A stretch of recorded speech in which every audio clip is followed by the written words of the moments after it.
Hello, everyone. Welcome in. It is time for another edition of Bleav NFL live stream Week 10 reaction show right here on the Bleav YouTube channel. We are live every single Sunday at 4 p.m. Pacific time, 6 p.m. Central, 7 p.m. Eastern, and we're ready to react to all the Week 10 NFL action. That's because the Bleav Sports Network has 32 NFL podcasts. We are paired with 32 former NFL players for every single team. In this show, each week will feature a wildly talented and entertaining NFL roster. So what are you waiting for? Jump in the chat, comment, toss in a question below. Follow me at Joey Sports Guy or follow us at Bleav Sports. We got a fantastic guest coming up here at about 4:40 Pacific time. Believe me, stadium host and national betting expert Joe Ceraulo is going to be joining us. But first, let's bring in my co-host here. He's the host of Bleav in Falcons. He's got the day off, but that doesn't mean his eye isn't fixed upon the NFL. It is Bleav in Falcons host William McFadden. What's up, Will? What's up, Joey? I'm really excited to be here doing this again with you. I love to get the opportunity to just watch and see some good football around the league. It's a nice break from what we get here in Atlanta recently. You know, I'm hating on the Falcons a little bit too much, but all of the nation got to watch them on Thursday night. So hopefully that means we don't have to talk about them too much here tonight, because I'm sure everybody needs a break just like I did. We've turned the page, and instead we give America Wolfhard versus McCoy today in a fantastic NFC West matchup. We're going to rip through all the games here today, and then Joe Ceraulo is going to be on a little bit later to break down 49ers and Chargers, among many other things. But I think let's start with the top story, maybe the top game of the day, Will. We got to talk about Bills Vikings. In my opinion, I think that is easily the game of the day, especially because of the finish. Let's run through some of the stats. Vikings win 33-30 in overtime. Kirk Cousins throws for 357 yards, 1 touchdown, 2 interceptions. They were down 27-10 at one point, but then Dalvin Cook comes down with an 81-yard touchdown run. Josh Allen, am I getting this right? 29 for 43, 340 yards, 84 rushing yards, but it wasn't enough. Where do you want to start with this game? Let's start micro before we go macro. That was a absolutely crazy NFL game with two obviously perennial, heading towards the playoffs type teams. Yeah, I mean, you want to start micro. I'm going to say that for as great a game as he had, and as much as he helped the Vikings get back into it with that 80-yard or 81-yard touchdown run that you mentioned, Dalvin Cook has got to be feeling so good at how this game turned out, because he would have been the scapegoat there had the penalty flag not been thrown on that 4th and goal when he dropped what was the game-winning touchdown. So that's about as micro as I can get, because when I saw that play, my heart sank into my stomach for somebody who had a great game and had such a hand in helping the Vikings really claw their way back on the road, prove that they belong, among the NFL's elite. Unfortunately, he's not the scapegoat here. And so, I really felt like that's kind of the Vikings season a little bit in a microcosm there, is like they keep avoiding the bad is the wrong way, because it doesn't give them enough credit, but they're doing everything they can to survive. And kind of in that way, they are really beginning to thrive in an NFC that is wide open. And maybe they're that number 2 team in the NFC right behind the Eagles. That's a really interesting point, because as you look now, the Vikings, they are 8-1. Now, I would probably call some of these victories lucky, but as you mentioned, though, they're beginning to thrive a little bit in these situations. They are not a stranger to games going a little haywire, going a little sideways, and then coming out victorious. They have that belief system in there right now. And man, Will, that was just one of 5 to 6 plays in a row that were absolutely insane. If you rolled that back just a couple plays before, Justin Jefferson catches a pass, ruled down with a knee, even though he gets into the end zone. You get all the way down there. Kirk Cousins can't get in. A messy little booth review. They don't call a touchdown on the field. It stands. That Dalvin Cook drop. And then let's roll it forward. The Buffalo Bills get the ball back. I'm watching there with my wife, and I just say, okay, be really careful here. And it was actually a really interesting moment where typically you think you got to run the ball to get out of the end zone.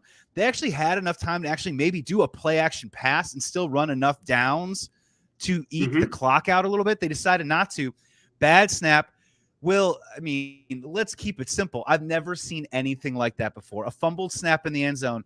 I thought it might have been a safety. It wasn't. It was recovered by the Vikings for a touchdown to completely turn the game around. I've never seen anything like that before.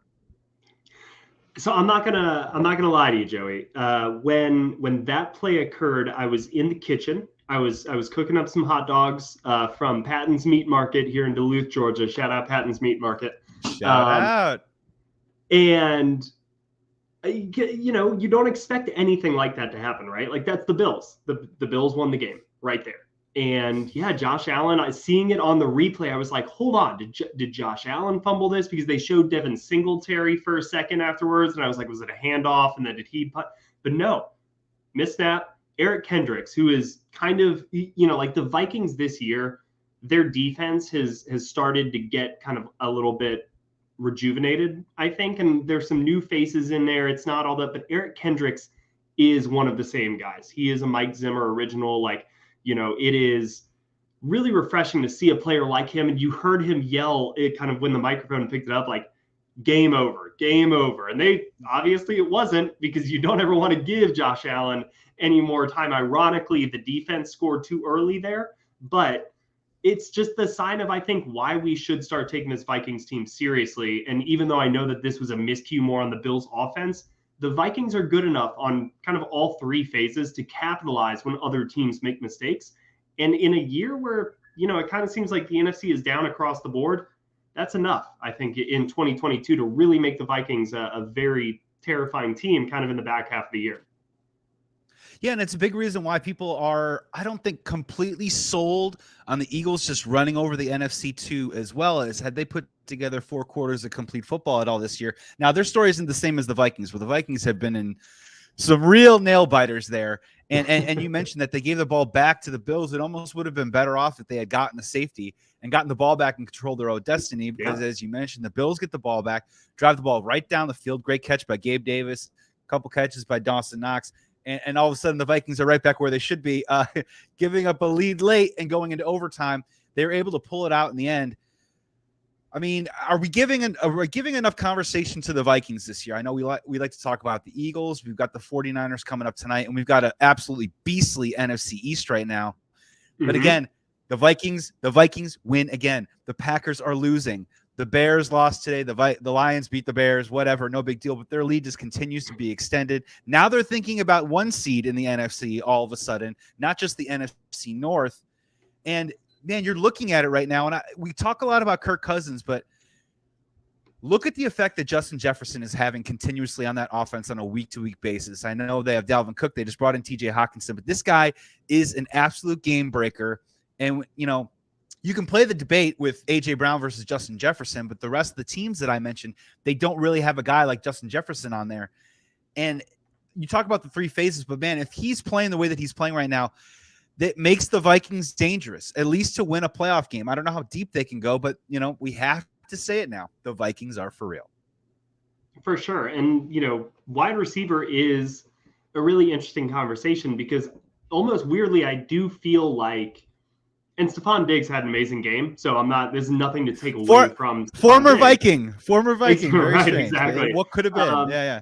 But it almost feels like the top receivers in the league, and I say this full well knowing Tyreek Hill is probably this year like although he had a quietish game for his standards today, but it feels like the NFC receivers are at the top of that position this year, with A.J. Brown, with what Justin Jefferson is able to do, with Cooper Kupp. Like, these guys, even though they're teams, and even though, Brown and Jefferson, yes, the Kupp, some of the other top, CeeDee Lamb had a great game today. I think it's nice, and he probably belongs into that conversation. But I'm really impressed with the NFC receivers at the top of the league right now.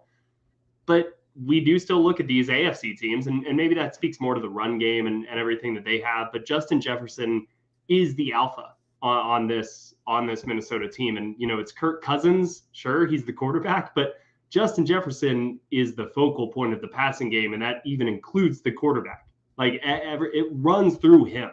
You can tell when he gets involved, when he scores those touchdowns, the entire stadium seems to want to do the gritty with him. Like, they're just waiting for that moment. He is in and of himself a one-man ticket. It's like when a wrestler walks down the entranceway, before the wrestling is almost besides the point. It's we want to be there to see the entrance.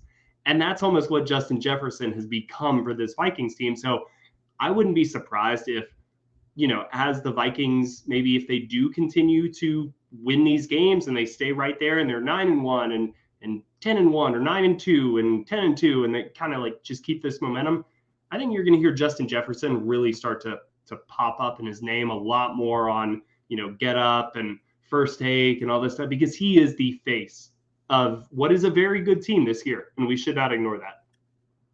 Yeah, I think that's a great call in terms of the national conversation starting on Monday. Justin Jefferson is slowly creeping up there to the top headlines. I also think Kirk Cousins, if you want to talk about WWF entrances, he's got the 7 chains now, 8 chains now, walking around on the plane, making it happen. And we're getting to this point, too, where you mentioned something very interesting. And I'm in agreement with you. I'm going to keep saying, but it's Kirk Cousins until Kirk Cousins shows me otherwise. But if I can just use a recent history example, and this might actually maybe be too much of a simplification, but what did we say last year about Matt Stafford? I know that I said for a long stretch, but it's Matt Stafford. And he had a wide receiver named Cooper Kupp, and they were able to create this 1-2 punch that now obviously the Rams had a little bit more star power, a little bit more known name talent. You could wrap your head around a little bit easier. But the Vikings are kind of playing that same script. And it's Kevin O'Connell's offense coming from the Rams over from last year. And if Justin Jefferson continues to play amazing, why can't they, right? Why can't they in this wide open NFC and they take care of business today? Roll it over to the Bills really quick.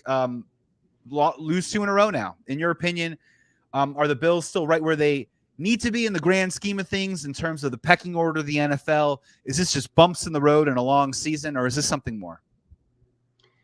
I think it's bumps in the road in a long season. Mm-hmm. Like you said, I mean, the Bills were dominating this game until a late third quarter 81-yard run gets Minnesota right back into it. So that's the flip side of this coin, right? For as much as we're sitting here saying that, the Kirk Cousins led Vikings are all of a sudden frisky and we're comparing him to WWE entrances, which the Kirk Cousins version of that is more like John Hader in Blades of Glory. Like if we're doing like entrances to like Kirk Cousins is coming out in a blonde wig on like in a leotard on skates, to like stroke me or something. But I think that the Bills are going to weather this storm. I think that they kind of came out and did exactly what you want them to do coming off of a loss, which is start fast, kind of look really cohesive. They were playing their brand of football, and then things just really turned and they got really weird at the end of that game. And the last thing that a favorite wants to have happen, or a good team in the NFL, because I don't even know if you could have called the Bills necessarily a favorite against the Vikings, given it was a heavyweight matchup. And the last thing you want to have happen in something like that is for things to just go sideways, like late in the game. Because if the Bills take care of business, and if Josh Allen handles that snap, they probably are able to get 2 yards and take a kneel at the very end of that game, and they win the game. And we're sitting 2 here yards, talking about the literally. Exactly. Yeah. Yep. That's the difference, and we shouldn't lose sight of that. For as good of a win as this is, I think we're talking, and rightfully so, about the Vikings, because it means way more for Minnesota to emerge with this win. I'm not too worried about the Bills. I think the Bills are a really, really good team. I think the Bills are going to be there, right at the end. Whether that means Super Bowl or whether that means AFC Championship game, I think they're in that mix, and I think they'll survive this. Yeah, I'm in agreement with you. This doesn't change how I feel about the Bills at all. When you start looking at the playoff picture, I like them with, a select few amount of teams in the AFC right now. We can put the Chiefs in that category.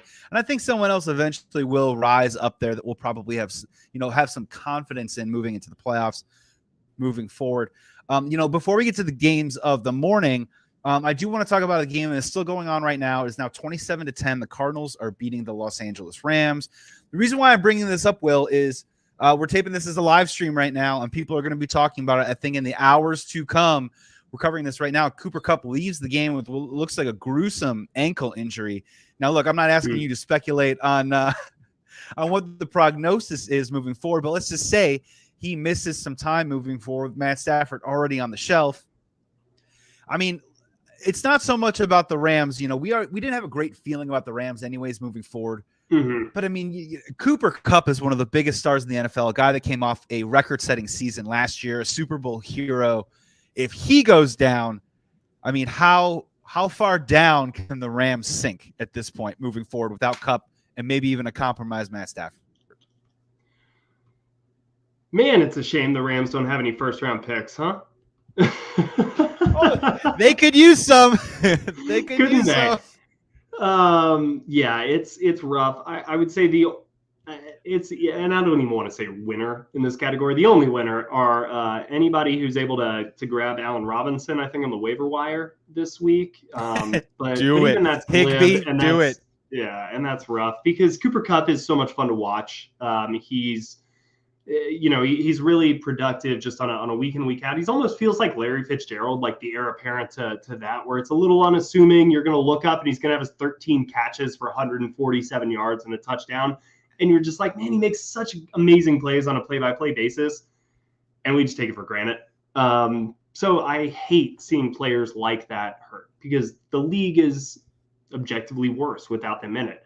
That being said, this is not the Rams season. And it doesn't need to be the Rams season. They won the Super Bowl last year, guys. Like the LA fans, I think are going to be okay for a minute. And to be honest, if the Falcons had won in 2016, I'd still be sitting here thinking all this was gravy. They didn't, so I have a right to be angry, and I can just let the world know how upset I am. But I think that's kind of what the cost of last year's Super Bowl was. And it's probably a cost that everybody's willing to pay. So if Matthew Stafford, who came into this year with us already questioning, his health and whether or not he was going to be able to throw it as much as he did, Odell Beckham not back with the team, everybody in the league who is a contender seemingly is, suiting him right now, and just Von Miller gone to Buffalo. Like, this was a different team.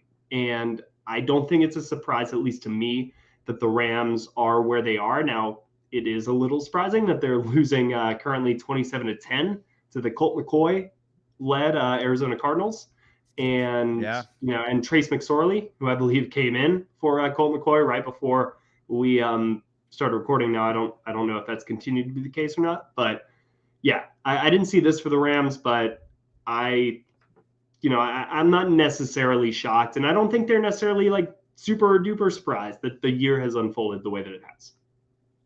Well, surprise, surprise. The Rams offense is not on Red Zone channel right now. I'm shocked. I'm utterly dismayed and shocked. Look, you're completely correct. You take the Super Bowl every single time, and if you take a step back, no big deal. But when you start looking at the Rams moving forward, and let's just say Cooper Kupp misses an extended period of time, however they finish out this year without that first-round pick, any fantasies or illusions about a 2 to 3 year window is rapidly closing, and it almost starts to turn into a little bit more of next year or what? You know what I mean? What do they do? I don't have Stafford's numbers. Yeah, windows are a fantasy. Windows are a fantasy, my friend.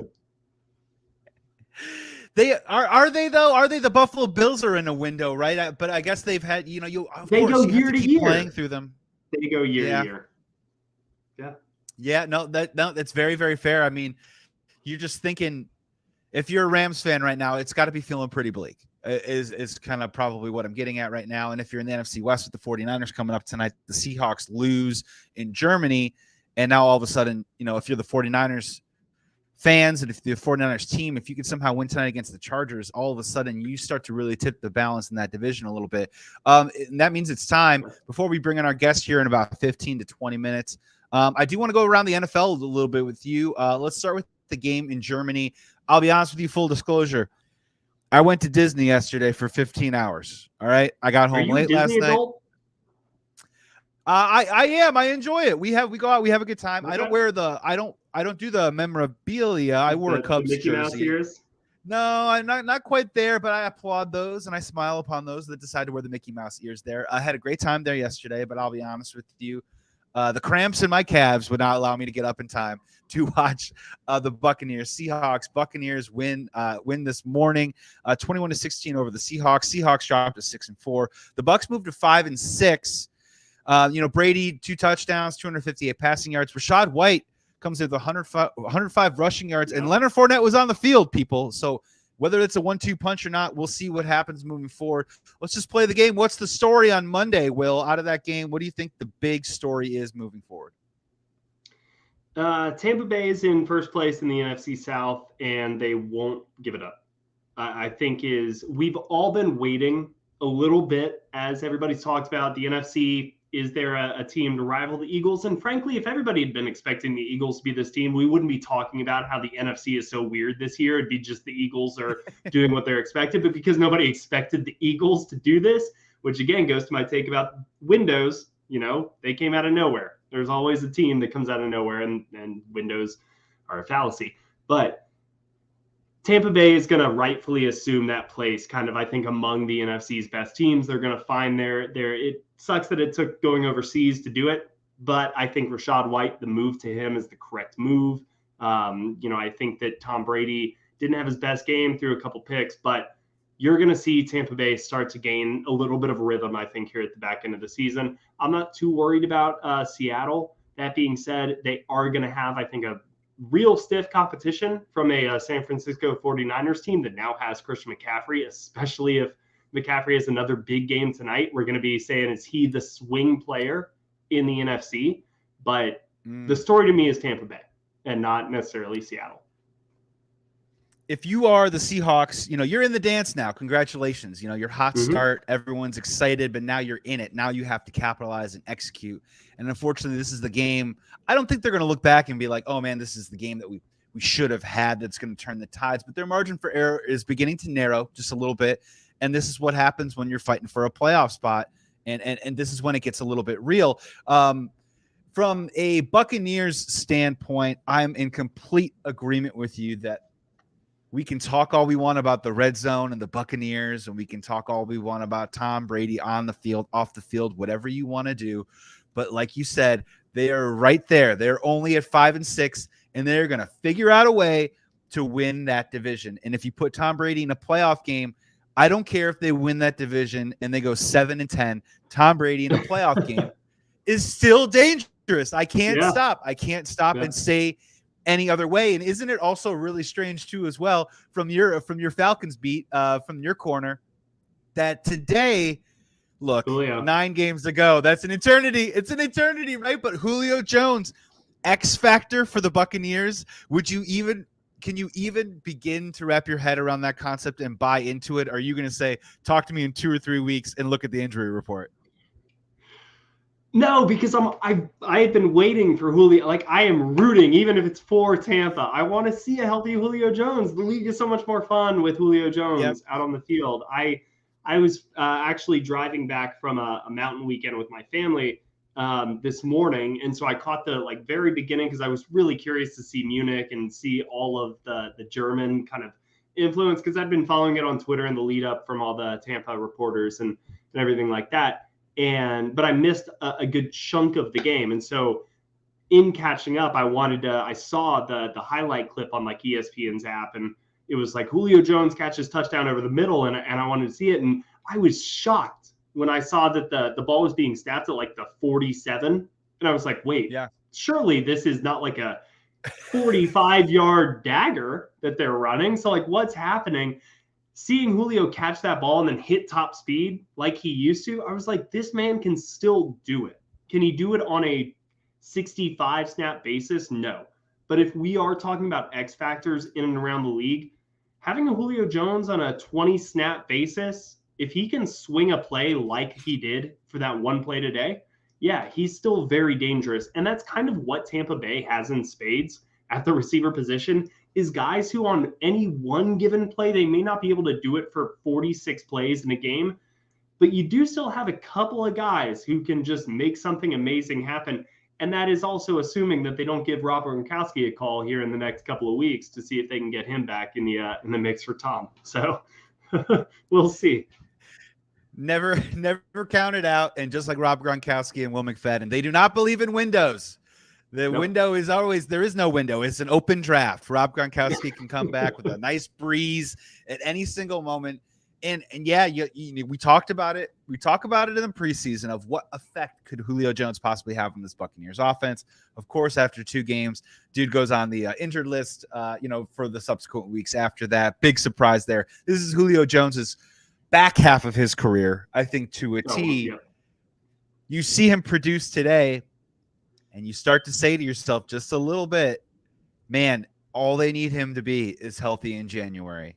And if you have a guy like Rob Gronkowski, you get into the dance. Doesn't matter how many wins it is. You're in a bad division. You just have to get in.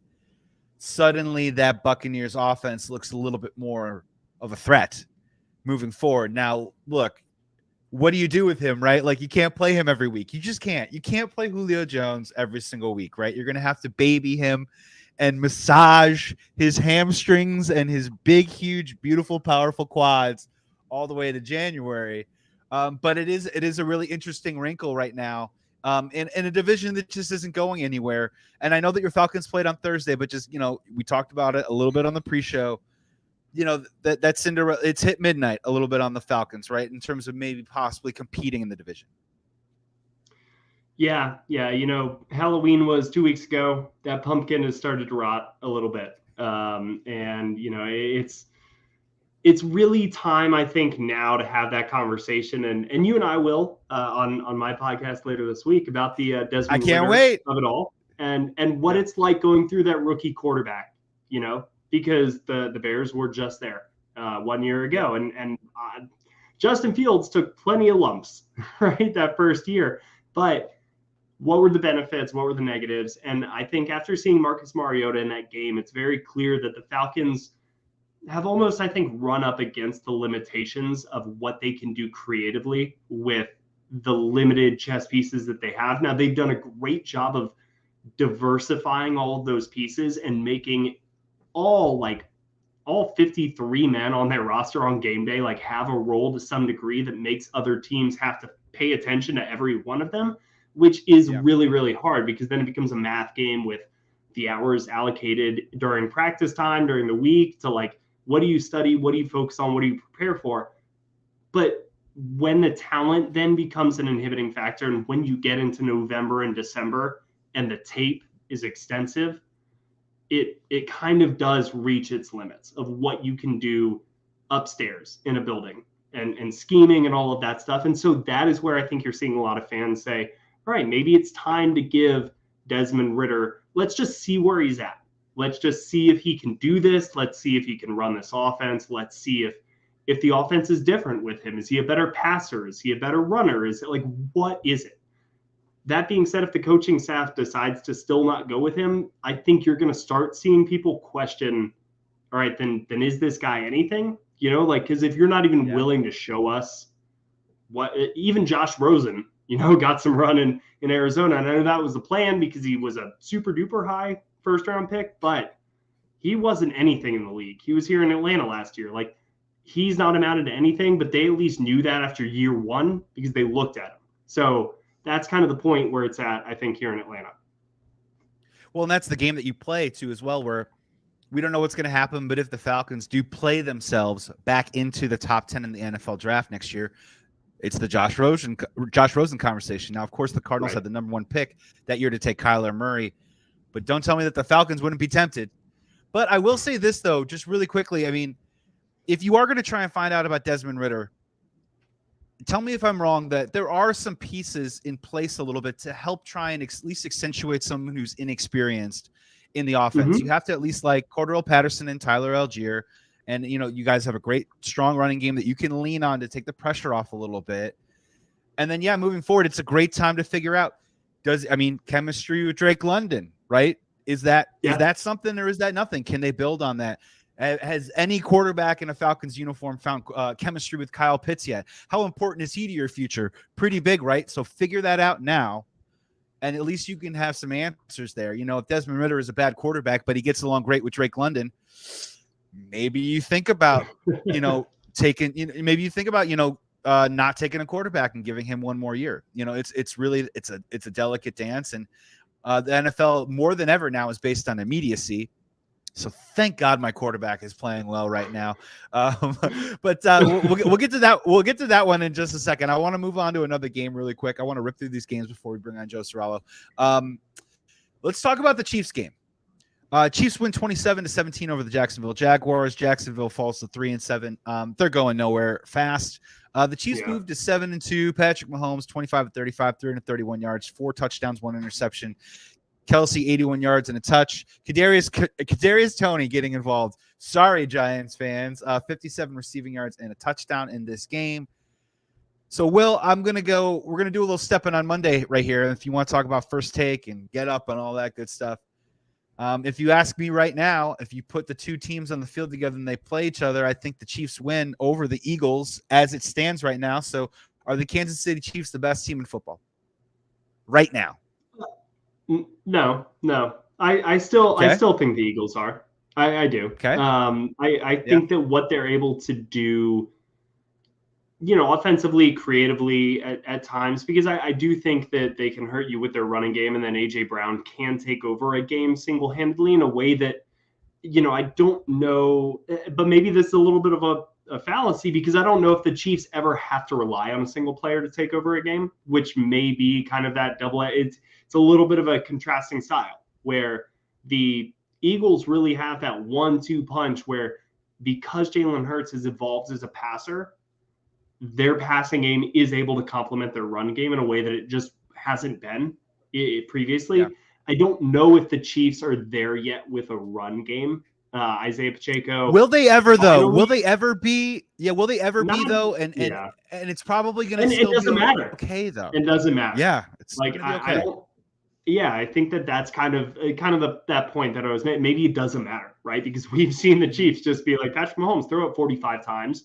And we're going to get Travis Kelce the ball 13 times, and we're going to get, the back out of the backfield the ball 10 times, and we're going to get whichever 3 receivers are feeling it that day the ball 7 times each. And, you're just going to be able to put up 36 points in a game doing that. So, yes, I think that right now, and I don't want to disclude the Bills, and I don't want to disclude the Vikings and all that stuff, but certainly the teams that feel the most consistent at this point in the season are the Chiefs and the Eagles. The fact that the Chiefs really did rally after that kind of Juju Smith-Schuster, and you saw Kadarius Toney, especially after the game, kind of say that was more of a galvanizing moment, I think, for this team, as opposed to a shell-shocking moment that you see sometimes when a big player especially, like, gets hurt in a game. It sometimes will have like a chill goes over the sidelines kind of effect. But I think the Chiefs said, no, like, this is something, we're a better team. We're moving. Like, you guys can't kind of shock us like this with a late hit, with the cheap hit kind of thing. So I think the Chiefs are certainly really finding their stride, and that should scare the rest of the AFC, certainly. Yeah, I mean, if the Eagles still deserve to be in the power rankings number 1, I mean, the Chiefs are right there. They have all that proven history. I mean, they're rocking and rolling with Patrick Mahomes and Kelsey right now. And until further notice, they're probably the class of the AFC. And we won't know that until perhaps, the Chiefs and the Eagles face off in the Super Bowl. Let's bring in our guest here right now. Oh, man, I'm so happy to see this guy. He's the host of Bleav Me on Stadium. He's national betting expert. He's got a strong first name, and he's going to enjoy the fact that we're talking a ton of Kadarius Toney talk here today. It's Joe Ceraulo.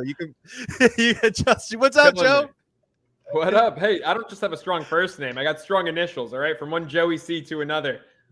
And Will, great to see you too, my guy. Yeah, what's up, Joe?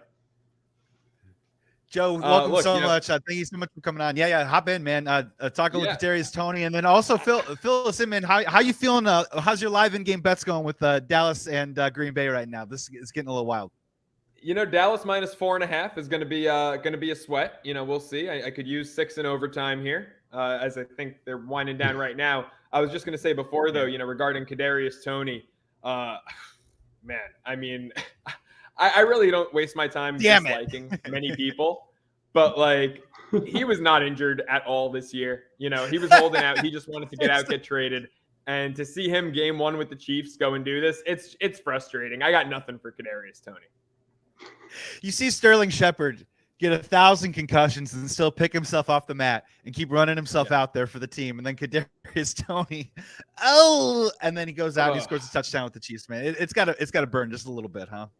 Yeah, the things I want to say about him probably aren't appropriate for air, but I've got very little for Kadarius Toney if we're being honest here. And I love the Chiefs. I want the Chiefs to do well. I just don't want him to be any part of that. So let's hop over to your count, man. Let's go to your block, man. I was saving this up for you. The Giants, I don't know if you want to call it a bounce back game, more of maybe a taking care of biz type game today, beating the Texans 24-16. The Giants moved to 7-2. Saquon Barkley, 35 touches, 152 yards, and a touchdown. This NFC East just continues to get more interesting, Joe. Just break down what you saw, what you liked from the Giants. And, they're 7-2, man, right on the top of the NFC. Who'd have thunk it? But they're right there. Yeah, it's crazy. I mean, you look at this team and, I said it to the people I was watching the game with this morning. I say it to everyone about the Giants. They finally, for the first time since Tom Coughlin, have a culture. They've got a great head coach in Brian Daboll. They've got a great coaching staff. I mean, you look at the coordinators, right? Wink Martindale on the defensive side of things. There's stability, there's continuity, there's expectations. Everything about this Giants team. I mean, you look at that roster, and it's probably a bottom 8 roster in the National Football League. But they're winning games.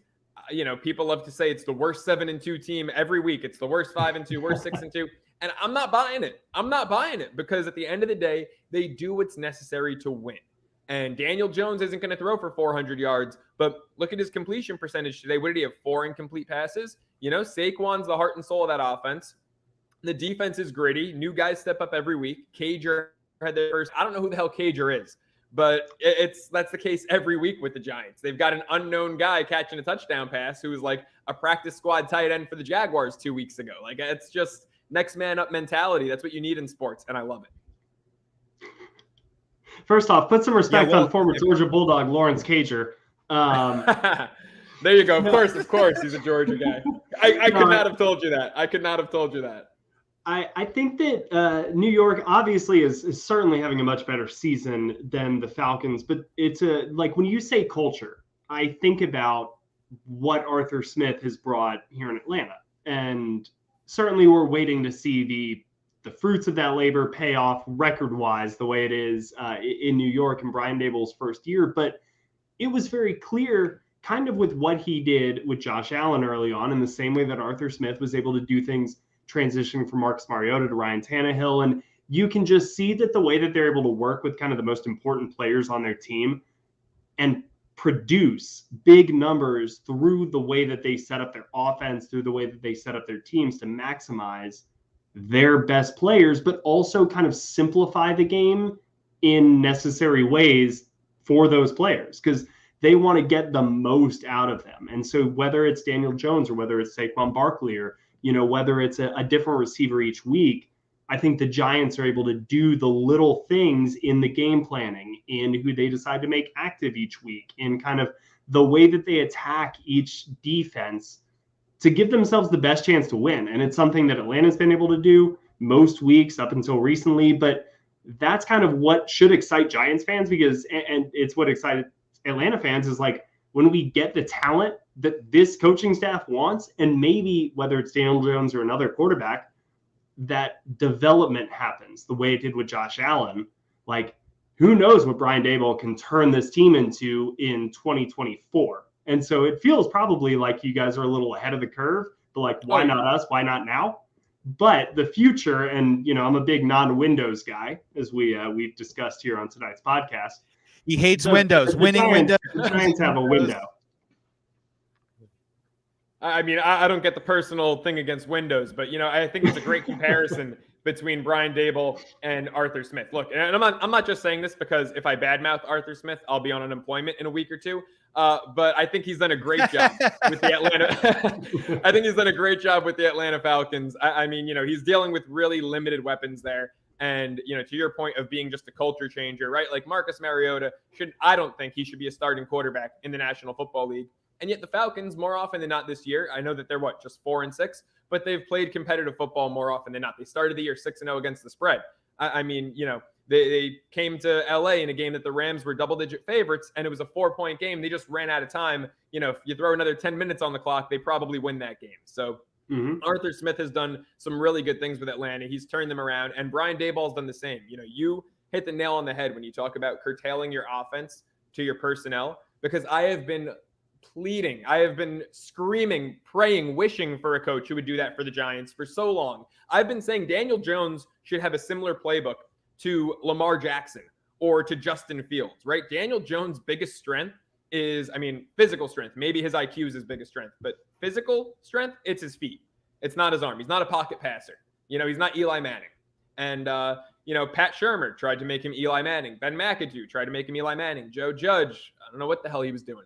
But Brian Daboll came in, and he is letting Daniel Jones be Daniel Jones. And, he realizes that Kenny Golladay, I don't care how much he's making, if he doesn't fit the scheme, if Daniel Jones and Saquon, if Golladay is not a part of that offense, he's going to make his 18 mil and be a healthy scratch. He's going to be on the inactive list because he doesn't really make them better. Whereas, these younger, hungrier guys, they come out there every week and they're fighting. And that's what I love about this team, man. I haven't seen fight like this from the Giants in damn near a decade. Yeah, and they're sitting right there. We talk a lot about the Eagles, but the Giants have just as much of a say to that division right now as them or the Cowboys moving forward. And it's just going to be really interesting to see that those three big markets right now are playing excellent, successful football moving into this Thanksgiving week in about a week and a half. And also, by the way, this segment on Bleav NFL Live Week 10 was brought to you by Tyler Algier. Need a change of pace? Try Tyler Algier, a big fan of us right here on the Bleav Podcast Network. What's up, Bron? Tyler Algier. Let's move on to the next game here. Joe, speaking of culture, we were just kind of mentioning it a little bit. I want to talk about the Titans. Titans win today 17-10 over the Broncos. Let's not talk about the Broncos, for God's sakes, but I do want to talk. I want to ask you, as a man who's a betting expert, a dude who's on top right now, you're having a fantastic season gambling and betting, especially on Bleav Me on Stadium. How do you approach the Titans on a week-to-week basis? Go beyond matchup, but when you look at them, beyond maybe like the total under on the points, how do you like to tackle Titans? I'll be right back with my answer to that question. Give me like 5 seconds. I'll be right back. Okay, cool. We're taking a small, quick break here. I think he's bringing in a Mike Vrabel blow-up doll. I'm getting all right. You want to know how I approach the Tennessee Titans? Hammer them every week. Every week, hammer the Tennessee Titans. Props, baby. R.I.P. Gallagher.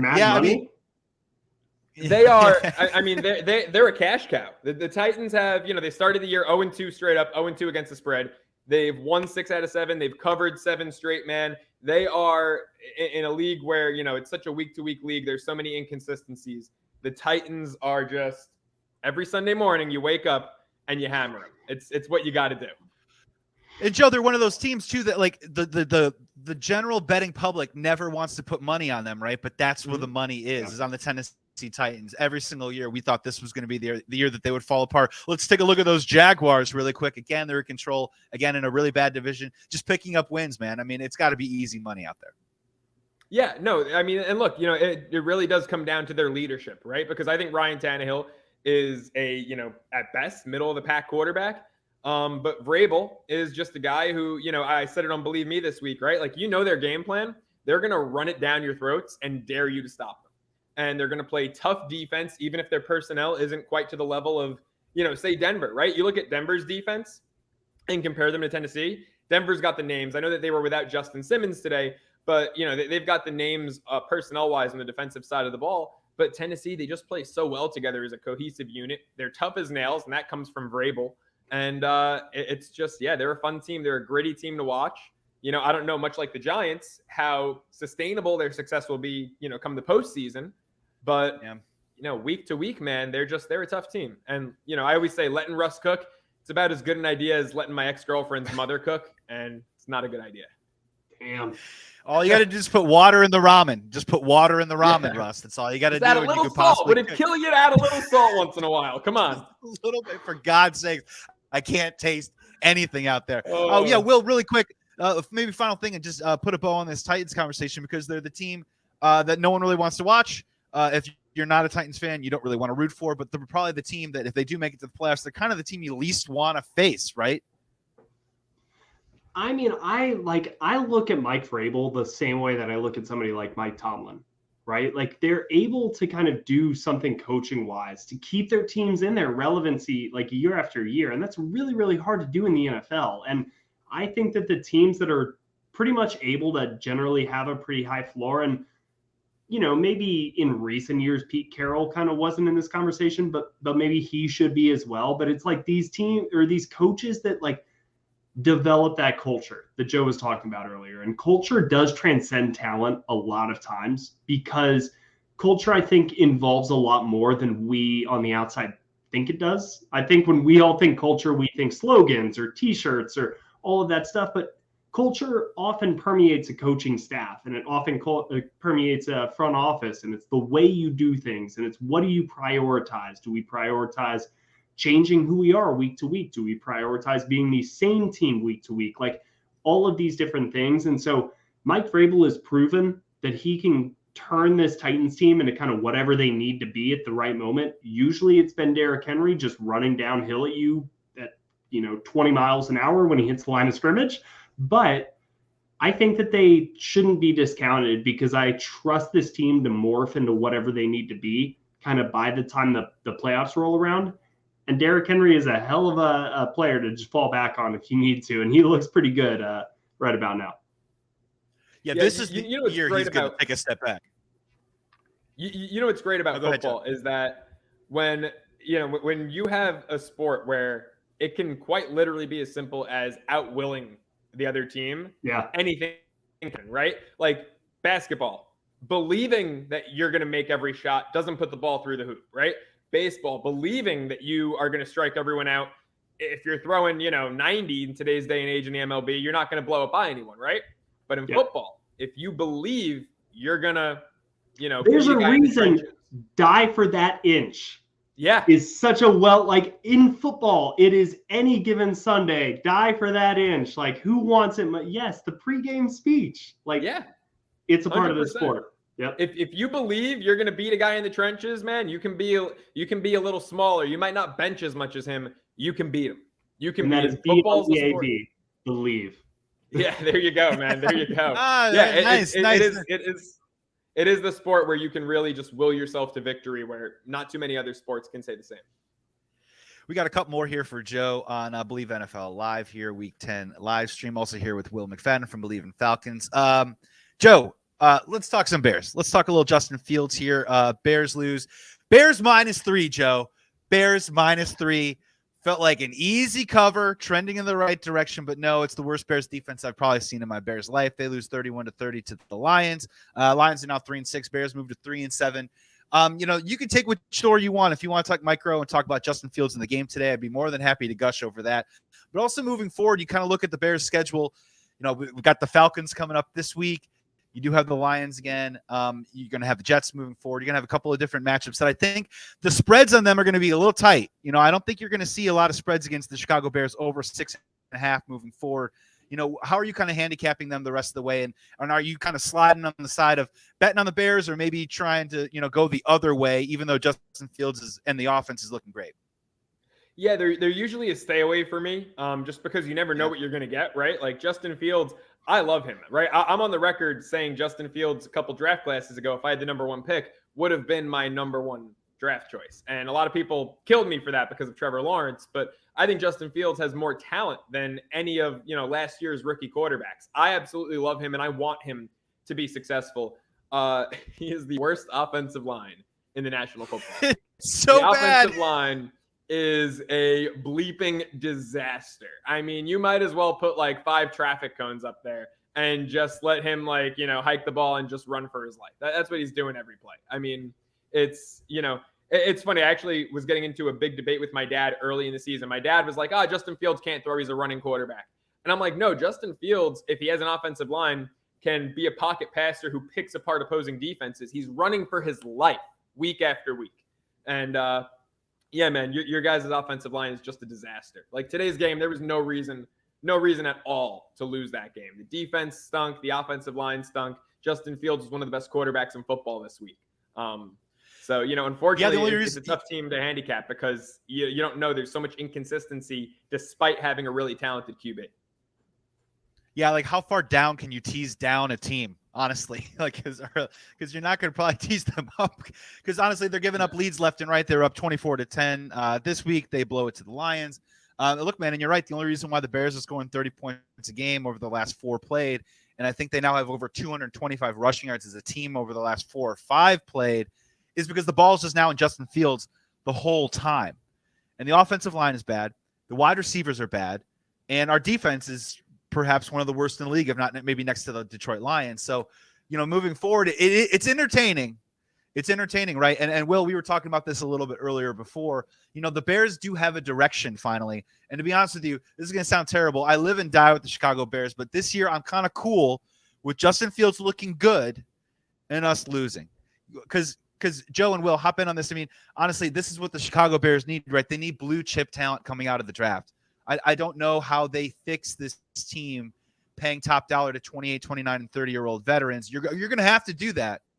But to build a future around Justin Fields, Will, it's going to have to come from those blue chip players in the top 10, whether it is on the offensive line, defensive line, wide receiver, no matter what it is. Yeah. So what would you go first, Joey? Would you go wide receiver? Would you get him another piece of weaponry, or you do that in free agency and you kind of prioritize building through it? Where do you go first as the Chicago expert?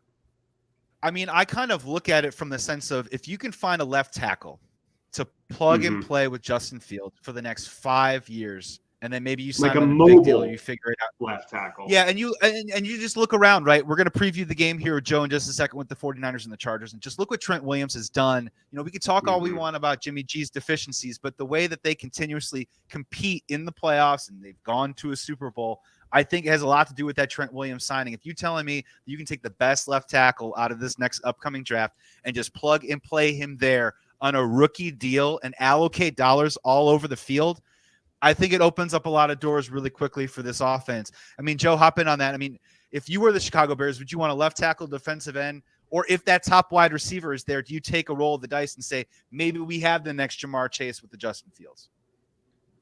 I mean, that wide receiver option, especially with the guys we've seen in recent years, Jamar Chase, Justin Jefferson, it's sexy, right? Let's call it what it is. I mean, to give a talented quarterback like Justin Fields a weapon, it's enticing, but you got to protect him. You got to protect him. I mean, if you don't have pass protection, or in Justin Fields' case, pass and run protection, you've got nothing. I mean, look at the Giants, right? The Giants, and they struck out on some draft picks, but at the end of the day, they got Andrew Thomas a few years ago. I actually hated the pick, and now he's one of the top, if not the top ranked offensive tackle per PFF and, their system, which sometimes is accurate and other times is garbage.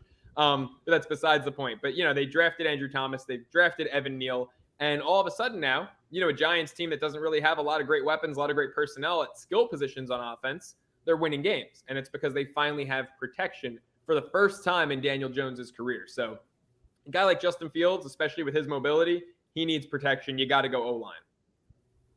Yeah, the only other way I kind of see it maybe playing out that I would be interested in is if let's say the Chicago Bears are in the top 8 and we do play that quarterback carousel that we do every year. We don't know who the guys are going to be.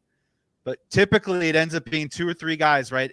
Maybe excluding last year's, maybe one of the outlier examples there. Could the Chicago Bears trade down and maybe then target that wide receiver in the 13 to 18 area, which we've seen quality talent come out of the draft the last 3 or 4 years and pick up some extra draft capital down along the road. Last one for you, Joe. We got to get you out of here on this.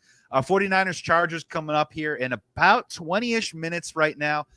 Give us your favorite bets, your favorite lines, what you like, what you don't like. Give us some angles. And who do you think wins tonight?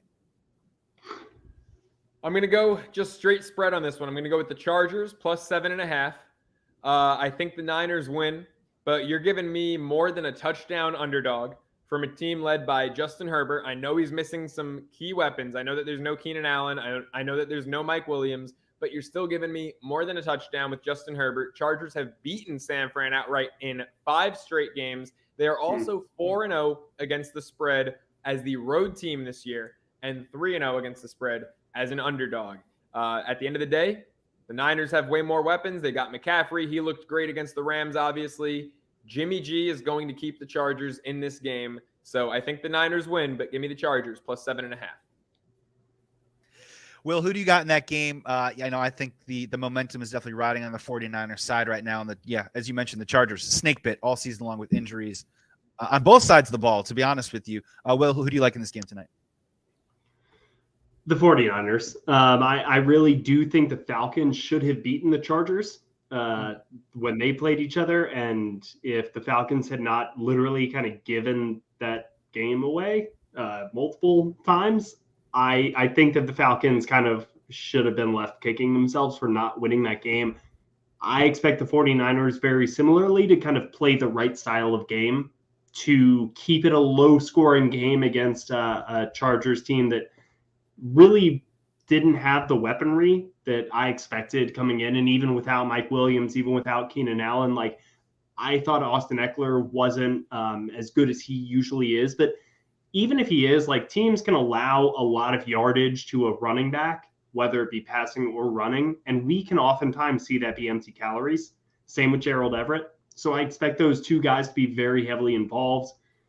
I kind of wish that the 49ers had saved the run, pass, catch kind of touchdown trio that Christian McCaffrey had for the Chargers, because I remember as a kid watching LaDainian Tomlinson do that on SportsCenter. And I thought that was so cool. So, I mean, I think it's going to be a huge game again for McCaffrey, for Deebo Samuel, for Brandon Ayuk. You know, one of those three guys is more than capable of going off and winning a game for you. So, yeah, it could be a little close, but I think the 49ers eventually overwhelm the Chargers. Never count out Shanahan. He will do it as many times as possible. Joe, hop in. Yeah, also real quick, that line's up to 8.5 right now. That's what I'm looking at. So always shop around, by the way. This is my reminder. Always shop around. You know, it's best to have as many accounts, as many options as possible. Find the best lines. So I'm seeing 8.5 on the Chargers, and that makes me think that you should tease them up to plus 14.5 in a little 2-team 6-point teaser. And Monday night, get the Eagles down from 11 to 5 and go to the bank Tuesday morning. Buy yourself a nice turkey because it's coming up right around the corner. Joe, brother, man, thank you so much for coming on, man. Really appreciate you. Thanks for taking the time. Great to see you, dude. Hope to see you around, not just on Bleav NFL Live, but around these beautiful Southern California streets in the weeks to come. We've got to grab a beer sometime. Please plug all the great content that you're doing for the Bleav Network, man. We're so lucky to have you, dude. The shows are going great. Tell all the good people how they can check out all your content this week, and thanks for coming on. Yeah, I really appreciate those kind words, Joey. Yeah, make sure you check out. I got 3 shows. We've got Bleav Me on Stadium with myself, Brandon Lane, Cordell Stewart. That airs a slew of times from Thursday evening right up to Sunday morning. I think the last airing is on Stadium Sunday morning at 10 a.m. Eastern, right before the games kick off. So catch Bleav Me for your best bets. Catch Ceraulo Sports Talk, my national radio show. That's on Sports Map Radio every Wednesday night, 7 Eastern, 4 Pacific. And then, of course, Bleav in Queens. If you want year-round Mets coverage, myself, Tyler Ward, and former New York Met Anthony Recker, who you see all the time on MLB Network. We've got 2 episodes a week during the season, 1 a week in the offseason. And it's going to be a fun offseason. Uncle Stevie's going to break the bank. And I'm looking forward to winter meetings, baby. Winter meetings. I will be there in a month. Meetings, right? I will be down in San Diego. I can't wait. Dude. Get some scoops. Real quick before we go, re-sign Brandon Nemo? Yes? No? Absolutely. He's more valuable to the Mets the way they're constructed than Trey Turner. I've heard Turner tossed around, moving him to center field. Not ever going to say Brandon Nemo's a better baseball player or a better athlete than Trey Turner. I'm not crazy. But his style of play, the way he works pitchers deep in accounts, he played a Gold Glove caliber center field this year, high OBP guy, absolutely a must to keep with the Mets.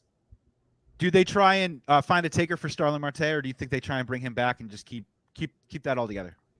He's back. 118 games this year, and productivity was That's great. The best you're going to get from him. I know. Health was an issue, but when he was on the field, man, I mean, he was more deserving of a Silver Slugger than Juan Soto. I was looking at their numbers. Marte had 1 more RBI in 40 less games. I mean, he had similar OPS numbers, higher sluggage actually than Juan Soto this year. The guy's great, and you saw what happened to the lineup. Things went to crap when he got hurt in September. The season fell apart. I firmly believe if Marte plays that Atlanta series where they stole the division from us, I think we get one of those 3 games with him in the lineup. Our lineup was a disaster those 3 games. Will, congrats on that. But thanks so much. At the end of the day, man, we were all on the golf course and the Phillies were the last one standing. Go figure. Right? Yeah. God Dave damn, Philly. Dombrowski, genius. Congratulations. Hit lightning. Good job on Kyle Schwarber on that. Joe, man, thanks so much for hopping in Bleav NFL Live, man. Be well. We'll see you soon. Thanks for having me, guys. See you, dude.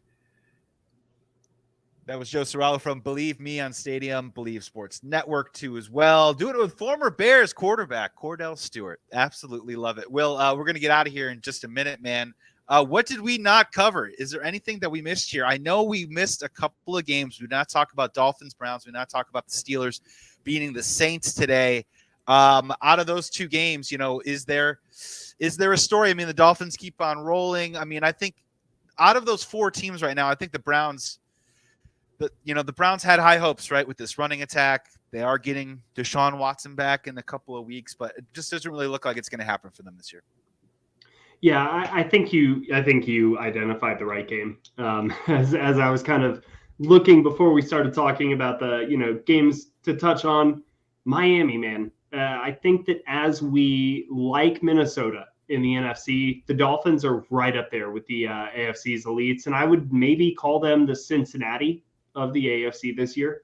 And very similar teams, right? Offensive dynamism. I think we're talking about the Mike McDaniel effect a little bit more than we were talking about the kind of Bengals coaching and Zach Taylor and all that, because we'd already seen what it looked like for a year. But the Dolphins explosively, what they're able to do on offense is really, really hard to match. I in some ways think that with the addition of Jeff Wilson, certainly in the backfield, they may be more dangerous to me than the Chiefs in the AFC, and maybe more than the Bills. Like, they may be the most dangerous team in terms of play-by-play. They can score at will. And maybe the Bengals kind of rebound and get back to that type of effect that they had. But right now, the Dolphins really finding their stride. And I think their defense can also be a little bit of a sleeping giant. So I really think that the Dolphins continue to be kind of my under the radar team, because I don't think the Browns are a bad team by any stretch of the imagination. I just think that they're kind of being the victim of a really, really good AFC conference this year. So yeah, the Dolphins to me are kind of that storyline that we have not yet mentioned, and they looked really good today. Well, and if you talk about, the storylines of a team that might get victimized, the way that it's also trending to, as well as the Jets might be on the outside looking in of this AFC playoff race. We'll kind of see how it works out just based on what's going on in that division with those Dolphins. And yeah, man, dude, you mentioned it. 30-plus points. Tyreek Hill, he does score a touchdown, but only 44 receiving yards. So if you're having that barroom conversation of, well, let's see what it's like when Tyreek Hill doesn't do this, that, or the other, it happened today. And for them, it happened on the ground with, as you mentioned, Jeff Wilson, 119 rushing yards. He looks awesome. That offense is cooking right now.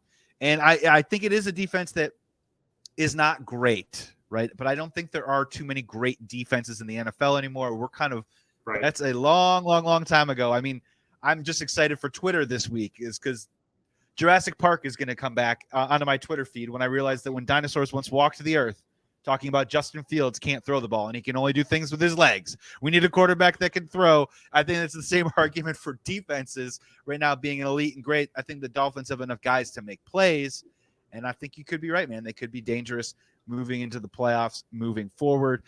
Joe picked the 49ers. You picked the 49ers tonight. I'm going to stick with the 49ers too as well. Christian McCaffrey on that team. That momentum, even, with Deebo Samuel healthy, I'm not even worried about George Kittle, but the way Ayuk is playing right now and a healthy Deebo Samuel and Christian McCaffrey, watch out, NFC. I mean, I think they have just as good a shot as anybody else. And all of a sudden, that NFC West, it looks like it's theirs for the taking. And tonight is probably one of those games where if you want it to be, if you want to put yourself in a position pretty quickly, it's probably the opportunity tonight to pick up this win versus the Chargers. Will, man, we got to get out of here, dude. Please plug all your great content, plug your shows, plug your Twitter handle, and I'll just go ahead and plug it for you. I think I'm going to be making a little stop. I'm going to be pulling off the road. I might be making a little stop on your show this week to talk some Bears Falcons. I can't wait to do it, and thank you for having me in advance. Oh, heck yeah. We're welcoming Chicago into Atlanta for Bleav in Falcons. this week. So yeah, check that out.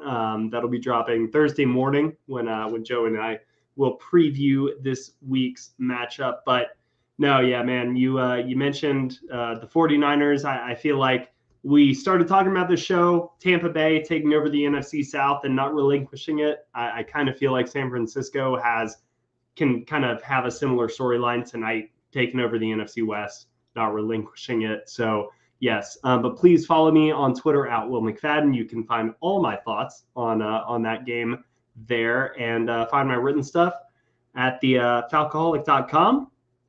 So any thoughts on the Falcons over there, and then of course Bleav in Falcons wherever you get your podcasts. Will, man, thank you so much for joining. Great to see you, my friend. We'll have you back real soon because this was today's episode of Bleav NFL Live, Week 10 live stream right here on the Bleav YouTube channel. We're on here every single Sunday at 4 p.m. Pacific time, 6 p.m. Central, 7 p.m. Eastern, because the Bleav Sports Network, we have 32 NFL podcasts. Each podcast for every single team is paired with a former NFL player and also paired with a wildly talented co-host like Will McFadden that we had right here on today's roster. Thanks for joining in. Like and subscribe to this video. We'll be back next week, and follow us at Bleav Sports. Until then, be well, be safe. Please be good to each other.